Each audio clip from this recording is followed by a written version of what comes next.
President Bush was in Florida visiting Emma Booker Elementary School. Everyone remembers this scene where students were reading a book. It was called The Pet Goat. Now, he already knew the first plane had hit the World Trade Center.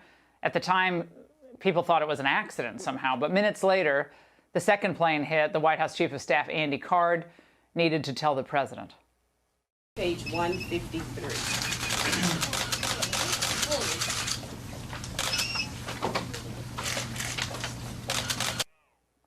A second plane hit the second tower. America is under attack, were his words. Ari Fleischer was the former White House press secretary, spent the entire day with President Bush. Ari, take us through those first moments. You were there for every minute of it.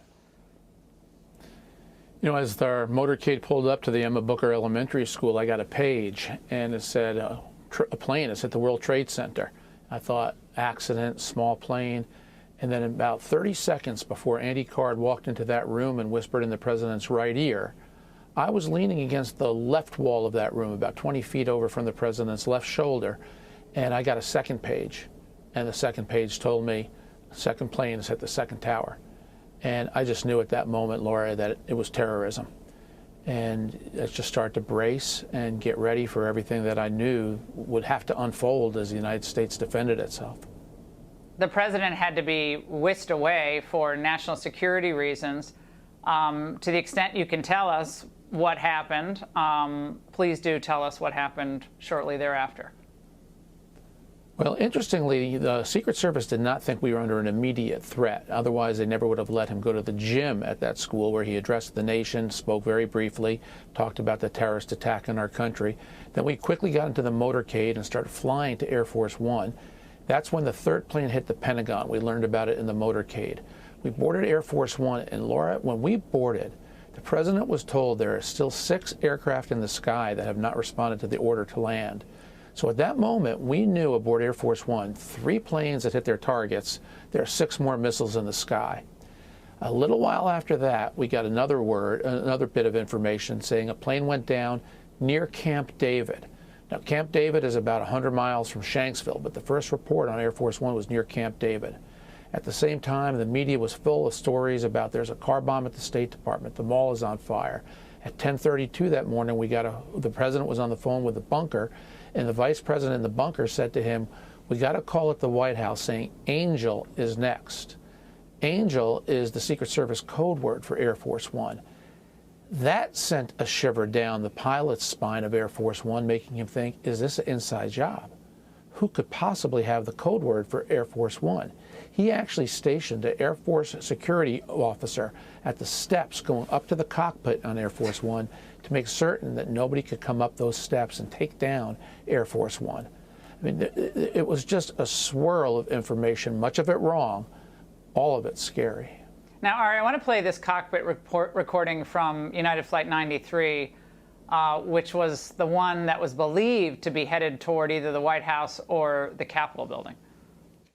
United 93, that traffic for you is 1 o'clock, 12 miles eastbound 370. Negative contact, we're looking United 93. United 93, Cleveland, if you hear the center ident. I got that piece of down. Keep remaining steady. You have the ball board.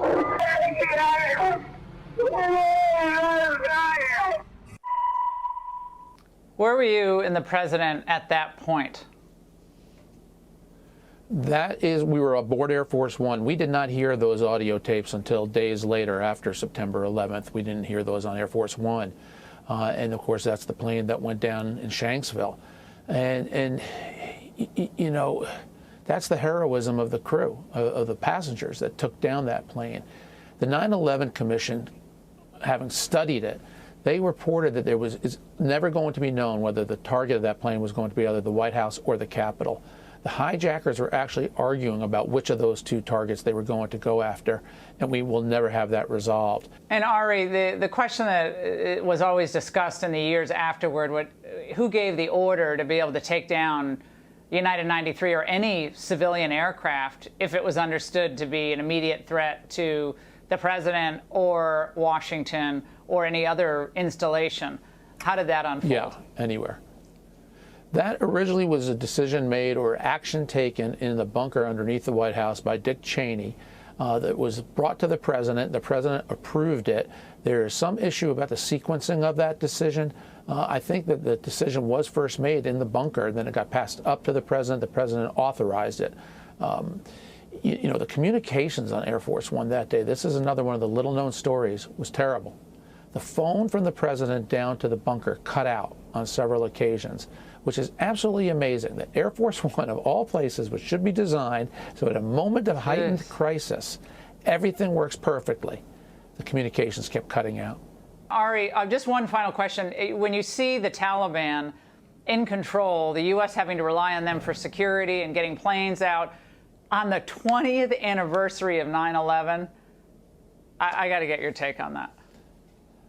You know, Laura, when I saw the pictures of the new government, the Taliban government, in those little snapshot pictures, my first thought was those are the very same pictures that I watched the president put an X through as we arrested them or we brought them to justice and killed them. And now, Joe Biden's restored them to power. That was my first thought. We took those people out. Joe Biden brought them right back. It's just, Ari, I'm so happy you came on. We can never forget what happened that day.